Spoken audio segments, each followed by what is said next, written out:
Good morning everyone. Mohdevi Tapadia girls college के इस YouTube channel में आपका बहुत बहुत स्वागत है। आज का हमारा जो टॉपिक है वो है चेक के अनादन का। हमने विनिमय साध्य विलेखों के अनादन के बारे में अच्छे से पढ़ा था, उसी का एक पार्ट है चेक।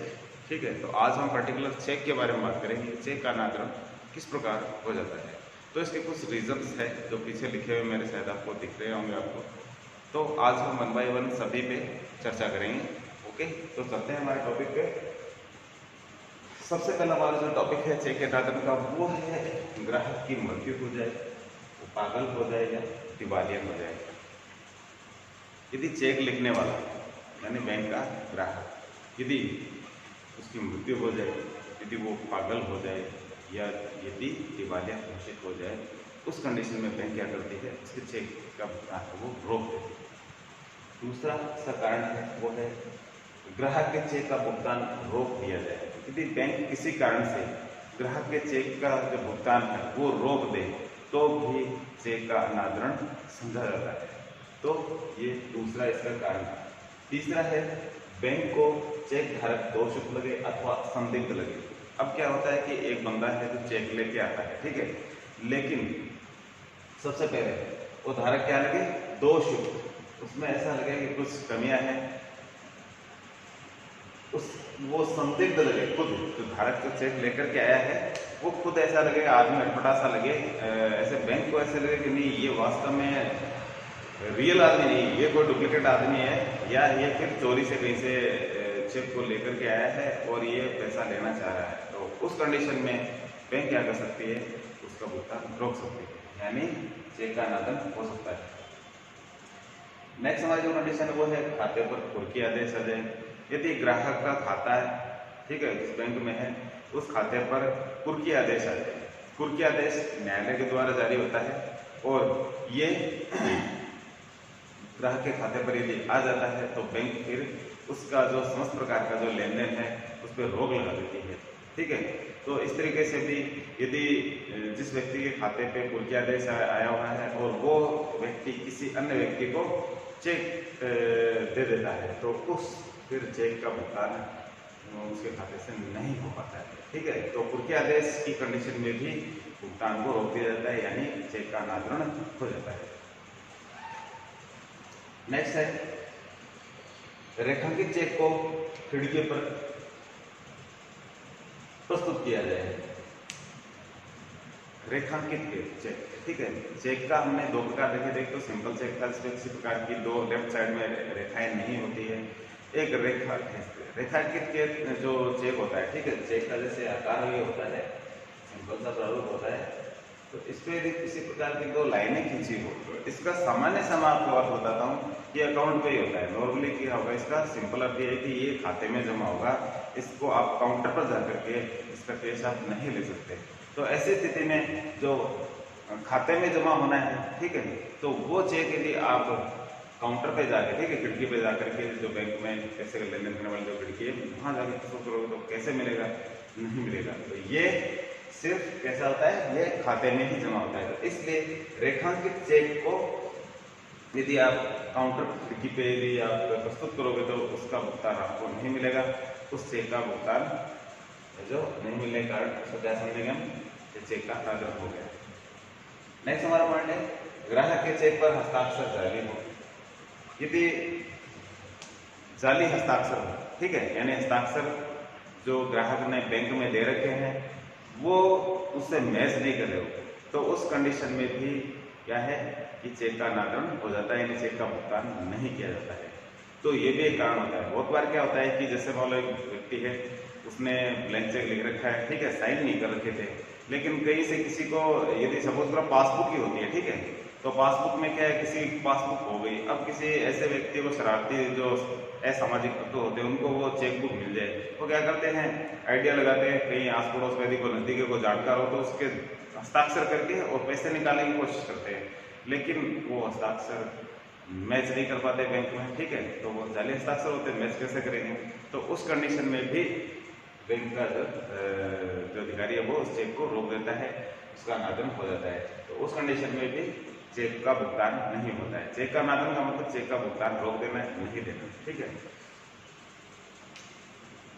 नेक्स्ट अपना पॉइंट है, चेक में काट छाट की गई और उस स्थान पर जो ग्राहक है उसकी साइन नहीं हो। ठीक है, क्या होता है कई बार जैसे मान लो डेट लिख रहे हैं तो गलती से वो डेट आगे पीछे की लिख दी जाती है, फिर हम कटिंग करते हैं वहाँ, फिर अपन उसको सही करते हैं। ठीक है, कई बार क्या अमाउंट लिख रहे होते हैं तो अमाउंट में भी कई बार क्या है गलती मिस्टेक हो जाती है, तो हम उस चेक को फाड़ के फेंकने के बजाय उसमें थोड़ा करेक्शन कर सकते हैं। तो हम क्या कर सकते हैं, डेट को अपने सही डेट लिख सकते हैं, और अमाउंट यदि आप सही भी भर रहे हो तो उसको भी आप सही तरीके से भर के लिख सकते हो। ठीक है, बट वहाँ क्या करना होगा आपको, वहाँ साइन करना होता है। ठीक है, जो व्यक्ति चेक लिख रहा है, चेक दे रहा है किसी को, तो जो ग्राहक होता है उसको क्या करना है, साइन करना होगा वहाँ जहाँ कटिंग की गई हो। तो वहाँ यदि कटिंग की गई है और साइन नहीं किया है तो इसका मतलब क्या हो जाता है, बैंक ये समझती है कि ये हस्ताक्षर जो है ना, ये चेक है जो गलत तरीके से आया है, तो इसको पेमेंट रोकना चाहिए। तो इस तरीके से बैंक क्या करती है, उसको भुगतान से मना कर देती है और चेक अनादर हो जाता है। तो इसलिए कभी भी ऐसी कंडीशन यदि आपके सामने भी आ जाए, यदि काट छाट हो जाती है इस चेक में, ठीक है, डेट में, अमाउंट में, ठीक है, या सिग्नेचर में, तो उस कंडीशन में उस काट छाट को आप सही करके वहाँ अपने हस्ताक्षर करेंगे। ठीक है, जहाँ कटिंग की है वहाँ अपने हस्ताक्षर करोगे तो फिर वो चेक है जो वैलिड माना जाता है। तो ये भी एक कारण होता है।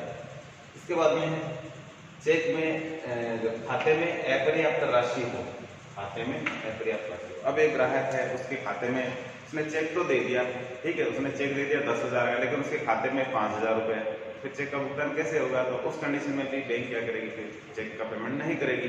तो इसको क्या समझा जाता है, चेक का अनादर समझा जाता है।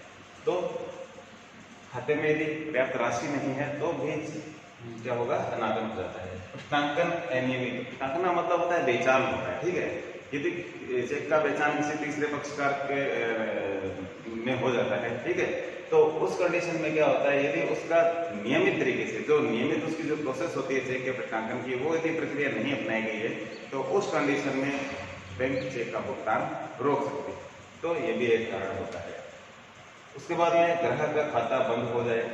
अब एक व्यक्ति है, उसने चेक दे दिया, लेकिन किसी कारण से उसका खाता है जो बंद हो गया, ठीक है, तो उस खाते से पेमेंट किस तरीके से होगा, नहीं होगा। जब चेक खिड़की पे पहुंचेगा, काउंटर खिड़की पे जहाँ कैश का लेन देन होता है बैंक में, वहाँ पहुंचेगा तो उस कंडीशन में क्या होगा, वो मना कर देगा, भाई खाता ही नहीं, कहाँ से दे पेमेंट।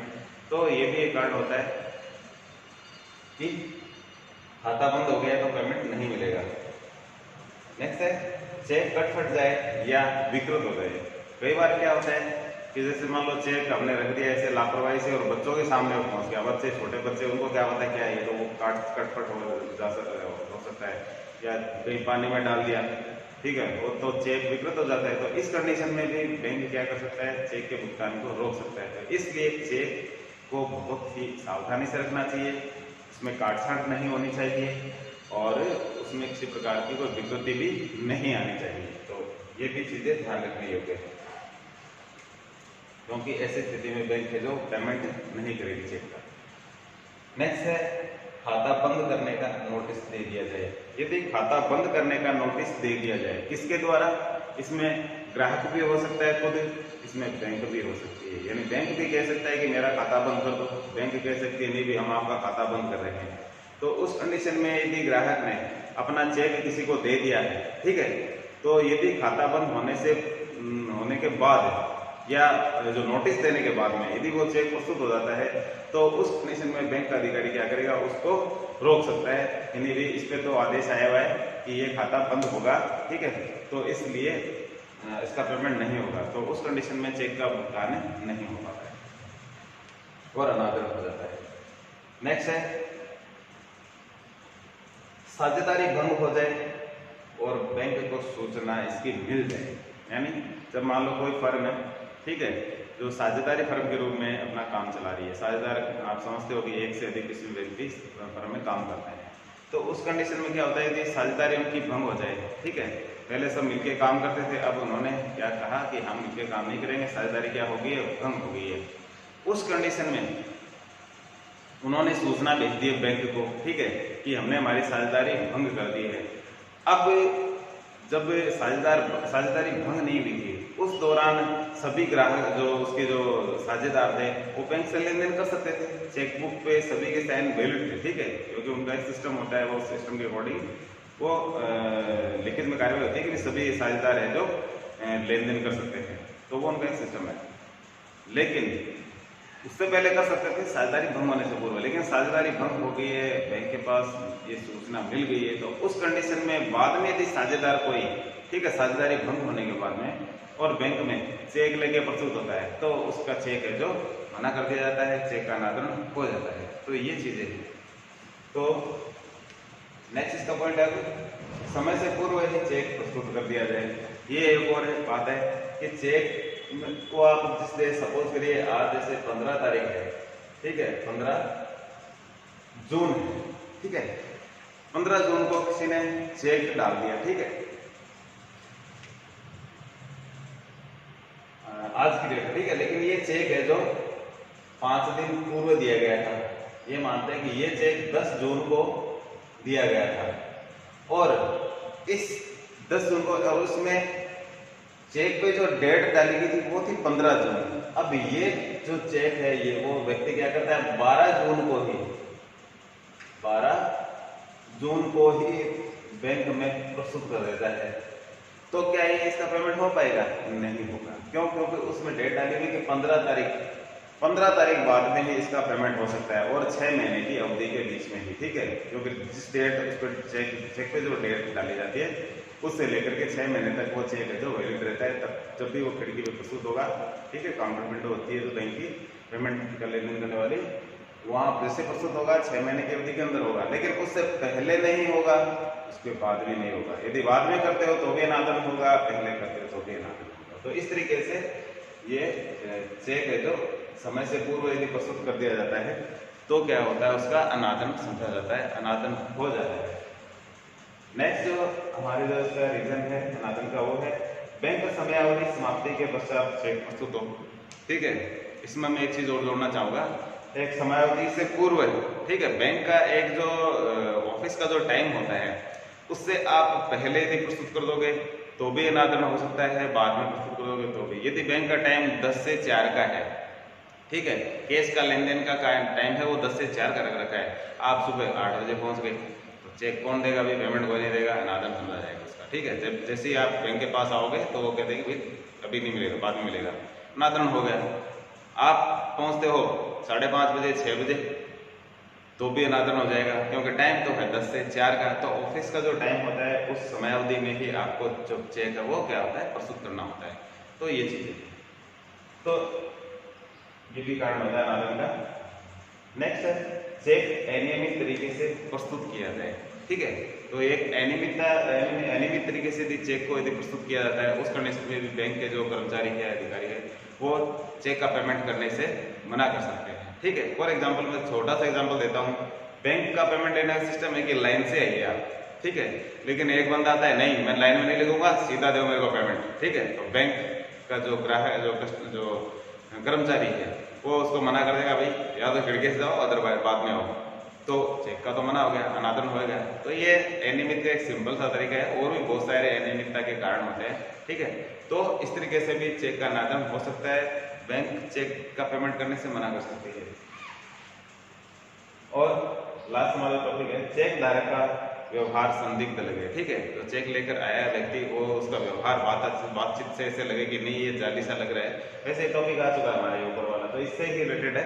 थोड़ी सी उसमें व्यवहार की और बात कर ले तो उसका व्यवहार उसकी बातों से ऐसे लगे कि नहीं ये आदमी फर्जी लग रहा है, ठीक है, या कुछ और ही बदमाश क्रिमिनल टाइप का ऐसा लग रहा है, तो उस कंडीशन में भी बैंक क्या कर सकती है, उसके चेक को रोक सकती है, ठीक है, चेक के भुगतान को रोक दिया जा सकता है, ठीक है। तो ये कुछ एक रीजन है जिसकी वजह से क्या है कि चेक का अनादरण हो जाता है। तो स्टूडेंट्स और सभी व्यूअर्स, सभी को देखने के लिए हमारे से वीडियो बहुत बहुत धन्यवाद, और सभी से निवेदन है कि लाइक कीजिए, सब्सक्राइब कीजिए एंड शेयर कीजिए हमारे चैनल को। Thank you very much.